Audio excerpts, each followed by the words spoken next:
পেশি তৈরি বা মাংসপেশি বৃদ্ধির ক্ষেত্রে ব্যায়াম একটি গুরুত্বপূর্ণ ভূমিকা পালন করে। অনেকেই মনে করেন যে শুধু পুশ আপ করলেই পেশি গঠন হয়, তবে এ ব্যাপারে আরও গভীর জ্ঞান থাকা জরুরি। পুশ আপ হল শরীরের নিজস্ব ওজন ব্যবহার করে করণীয় এক প্রকার শক্তি বৃদ্ধি ব্যায়াম, বডিওয়েট এক্সারসাইজ। এটি বুক, কাঁধ, ট্রাইসেপস এবং কোর পেশি উন্নত করতে সাহায্য করে। কিন্তু প্রশ্ন হল, প্রতিদিন কতগুলি পুশ আপ করলে পেশি তৈরি হবে? আসুন বিস্তারিত জানি। ১.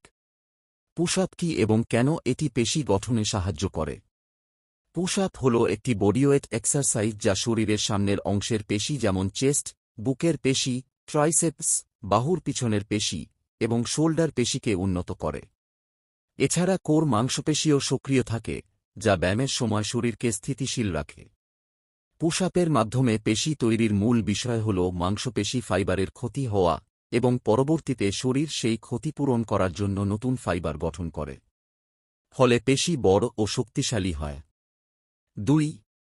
প্রতিদিন পুশ আপের সংখ্যা নির্ধারণের গুরুত্ব।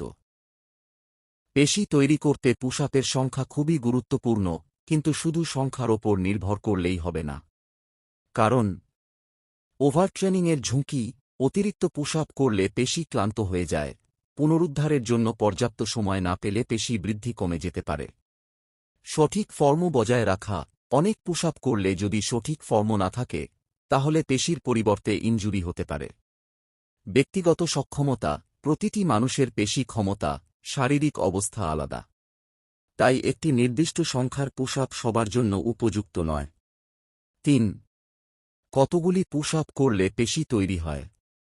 সাধারণত যারা নতুন ব্যায়াম শুরু করছেন তাদের জন্য প্রতিদিন ২০-৩০টি পুশ আপ যথেষ্ট। ধীরে ধীরে পুশ আপের সংখ্যা বাড়িয়ে ৫০-৭০ পর্যন্ত নিয়ে যাওয়া যেতে পারে।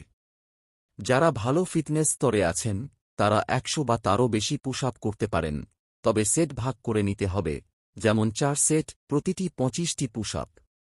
পেশি গঠনের জন্য মাত্র পুশ আপ করা যথেষ্ট নয়, সেটা সঠিক পদ্ধতি, পরিমাণ এবং বিশ্রামের ওপর নির্ভর করে। ৪. পেশি তৈরির জন্য পুশ আপের সঠিক পদ্ধতি। Warm up. ব্যায়াম শুরুর আগে মাংসপেশি গরম করতে হালকা স্ট্রেচিং ও জগিং করুন। সঠিক ফর্ম। পুশ আপের সময় হাত এবং পা ঠিকঠাক রাখুন, শরীর সোজা রেখেই নিচে নামুন ও উঠুন। স্ট্রেইট কর্ণ। পুশ আপ করার সময় কোমর ও পিঠ একদম সোজা রাখা জরুরি, যাতে মাংসপেশি পুরোপুরি কাজ করে। শ্বাস প্রশ্বাস। পুশ আপ নামার সময় শ্বাস নিন, উঠার সময় শ্বাস ছাড়ুন। ৫. পেশি বৃদ্ধির জন্য পুশ আপের সেট এবং রিপিটেশন কেমন হওয়া উচিত? নতুনদের জন্য ৩ এপ্রিল সেট, প্রতি সেটে ৮ ডিসেম্বরটি পুশ আপ। মাঝারি স্তরের জন্য ৪ মে সেট, প্রতি সেটে ১৫-২০ পুশ আপ। অগ্রসরদের জন্য ৫ জুন সেট, প্রতি সেটে ২৫-৩০ পুশ আপ বা তার বেশি। সেটের মধ্যে অন্তত ৩০-৬০ সেকেন্ড বিশ্রাম নেওয়া উচিত, যাতে পেশি পুনরায় শক্তি সংগ্রহ করতে পারে। ৬. শুধু পুশ আপ করলেই কি পেশি তৈরি হবে? পুশ আপ পেশি তৈরিতে সাহায্য করে, তবে শুধুমাত্র পুশ আপ করলেই সব ধরনের পেশি তৈরি হয় না। শরীরের বিভিন্ন পেশি গঠনের জন্য বিভিন্ন ধরনের ব্যায়াম করতে হয়। এছাড়াও পেশি তৈরি ও শক্তিশালী করতে সঠিক খাবার, প্রোটিন সমৃদ্ধ খাদ্য, পর্যাপ্ত ক্যালোরি গ্রহণ, পর্যাপ্ত বিশ্রাম। পেশি পুনরুদ্ধারের জন্য ঘুম ও বিশ্রাম অপরিহার্য। পুশ আপের বিভিন্ন ধরন। পুশ আপের বিভিন্ন ধরনের ভার্সন রয়েছে যা পেশি গঠনে আলাদা আলাদা উপকার দেয়। নরমাল পুশ আপ বুক ও ট্রাইসেপসের জন্য ভালো। ওয়াইড আর্ম পুশ আপ বুকের বাহিরের অংশে বেশি কাজ করে।